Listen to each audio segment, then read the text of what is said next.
Hello everyone, this is Shri Abhishek Awasthi from efiles.com। और जैसा कि आप सभी लोग जानते हैं, आज के सेशन में हम लोग सीखने वाले हैं कि एलएलपी इनकॉर्पोरेशन के टाइम पर हमको कैसे अपना नाम जो है वो रिजर्व करवाना है। सर, नेम रिजर्व क्यों करवाया जाता है, पहले उसको समझ लीजिए।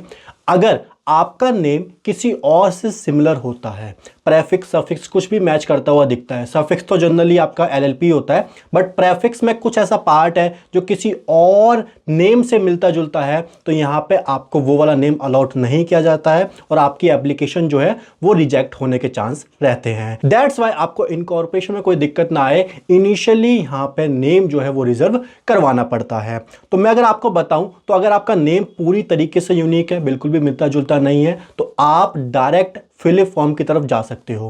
बट आपको यहां पे डाउट है कि आपका नाम मिलता जुलता है, आपने रिसर्च करी है, तो यहां पे आपको सबसे पहले नेम अप्रूवल मेथड के थ्रू जाना पड़ेगा। सर, नेम अप्रूवल मेथड के थ्रू कैसे जाते हैं? तो यहां पे आपको सबसे पहले एमसीए की वेबसाइट पे आ जाना है। यहां पे जो भी आपकी लॉगिन आईडी है, मैंने ऑलरेडी इसके ऊपर वीडियो बना रखी है कैसे लॉगिन आईडी क्रिएट करनी है एमसीए पोर्टल पे, वो आप देख सकते हो। यहां पे आपको उस लॉगिन आईडी से लॉगिन कर लेना है। देन यहां पे आपको एमसीए सर्विस पे आना है। यहां पे आप एलएलपी ई फाइलिंग देख पा रहे होगे। यहां पे आपको run LLP reserve unique name option दिख जाता है, इसको आप लोग यहां पे क्लिक कीजिए एंड यहां पे जो आपका रन एलएलपी वाला फॉर्म है वो पूरी तरीके से ओपन हो जाता है। सबसे पहले आपसे क्या पूछ रहा है, यहां पे एलएलपी की डिटेल पूछ रहा है। सबसे पहले पर्पस ऑफ फाइलिंग क्या है, आपका न्यू इनकॉर्पोरेशन है या फिर conversion of firm into LLP है। पहले पार्टनरशिप फर्म थी, प्रोप्राइटरशिप फर्म थी, अब आप उसको एलएलपी में कर रहे हो, तो आप लोगों को ये वाला ऑप्शन जो है वो टिक करना है। Otherwise conversion of private limited company और unlisted public company into LLP करेंगे तो आप इस वाले को टिक करेंगे।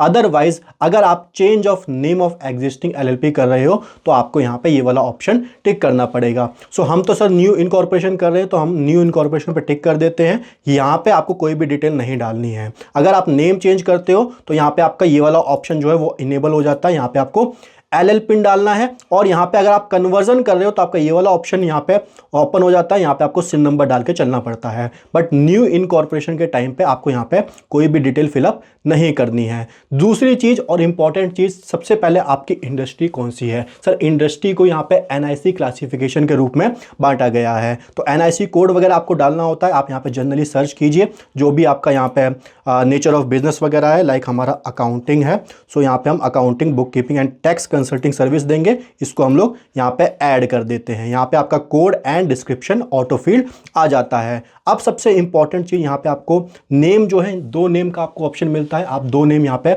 डाल सकते हो। अगर ये वाला नेम आपका नहीं अलाउ किया जाता है, मतलब इससे मिलता जुलता नेम ऑलरेडी अवेलेबल होता है, तो ये जो आप दूसरा नेम प्रपोज करते हो इस वाले को आपको अलॉट कर दिया जाता है। वन मोर इंपॉर्टेंट थिंग, यहाँ पे आपको सफिक्स में एलएलपी लगाना मैंडेटरी है। ठीक है सर, सबसे पहले मैं मिलता जुलता नाम क्या, अपना ही नाम जो कंपनी का है वो यहाँ पे डाल के दिखाता हूँ आपको, ई फाइलीज एलएलपी। देन दूसरा नेम जो है वो मैं यहाँ पे फिनटेक्स प्रो एलएलपी डाल के चलता हूं। अभी मैं आपको यहाँ पे चेक करना बता रहा हूं, उसके बाद कैसे हमको फाइल करना है वो भी यहाँ पे मैं आपको बता के चलूंगा। यहाँ पे आपको ऑटो चेक फॉर्म पे क्लिक करना है, कोई भी यहाँ पे अटैचमेंट और नहीं लगानी है। सबसे पहले यहाँ पे आपको ऑटो चेक करना है कि इससे मिलता जुलता नाम अवेलेबल है या नहीं है। यहाँ पे आप देख सकते हो एरर और इंफॉर्मेशन आ चुकी है। ई फाइल ई से रिलेटेड भी एरर आई है और फिनटेक्स प्रो एलएलपी से रिलेटेड भी एरर आपकी शो हो रही है। नेम सिमिलरिटी क्या है, ई फाइल इज ऑलरेडी यहाँ पे कंपनी जो है वो बन रखी है, ये सिन नंबर है। फिनटेक्स प्रो प्राइवेट लिमिटेड भी बन रखी है,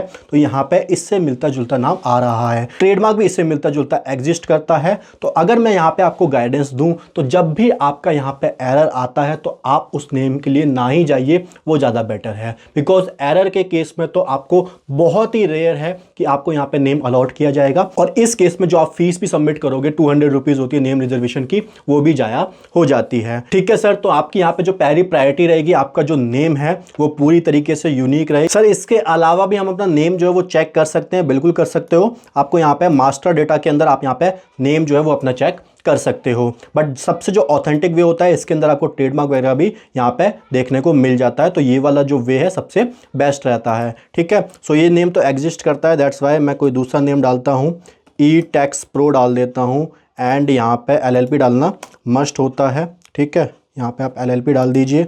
इसके बाद यहाँ पे दूसरा नेम जो है वो भी मैं डाल देता हूँ, ई फाइल प्रो टैक्स, मैंने उन दोनों का मिक्स कर दिया है। इसके बाद LLP यहाँ पे भी आप लगा दीजिए। ठीक है सर, अटैचमेंट कब लगती है मैं आपको बताता हूँ।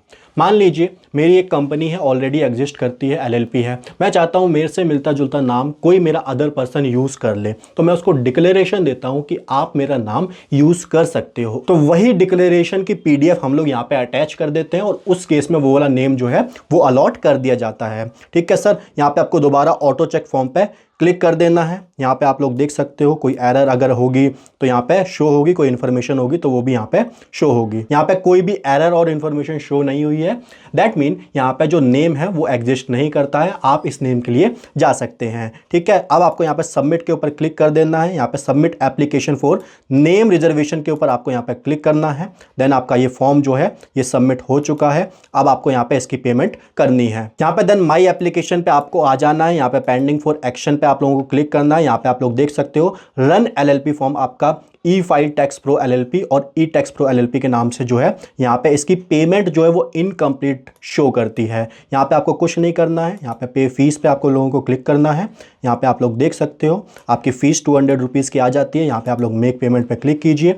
ऑनलाइन करना है तो यहाँ पे आप लोग इसको सबमिट कर दीजिए। ठीक है, देन आप लोग डिटेल वगैरह जो है वो चेक कर लीजिए, यहाँ पे इसको कंफर्म कर दीजिए। देन आप लोग यहाँ पे पेमेंट गेटवे वगैरह सेलेक्ट कीजिए। यहाँ पे आपको net banking, debit card, credit card या फिर UPI का ऑप्शन भी मिल जाता है। यहाँ पे कैप्चा कोड डालिए, यहाँ पे आई एक्नॉलेज पे क्लिक कीजिए एंड यहाँ पे पे करके जो भी फीस है 200 रुपीज़ की पे कर दीजिए। Then after payment 7 to 15 days के अंदर आपके पास यहाँ पे अप्रूवल आ जाता है, अगर वो नेम अलॉट कर दिया जाता है। अदरवाइज अलॉट नहीं करते हैं तो उसके रिगार्डिंग जो भी क्लैरिफिकेशन होती है आप लोगों के पास आ जाती है। तो आज के सेशन में मैंने आपको बताया कि कैसे हमको LLP इनकॉर्पोरेशन के टाइम पे रन LLP फॉर्म फाइल करना होता है। नेक्स्ट लेक्चर में कैसे LLP इनकॉर्पोरेशन का जो मेन फॉर्म होता है फिलिप फॉर्म, उसकी फाइलिंग कैसे होती है हम लोग डिटेल में सीख के चलेंगे। So thank you so much guys, मिलता हूं आपसे अगले सेशन में। तब तक के लिए ख्याल रखिए अपना। Bye bye, take care.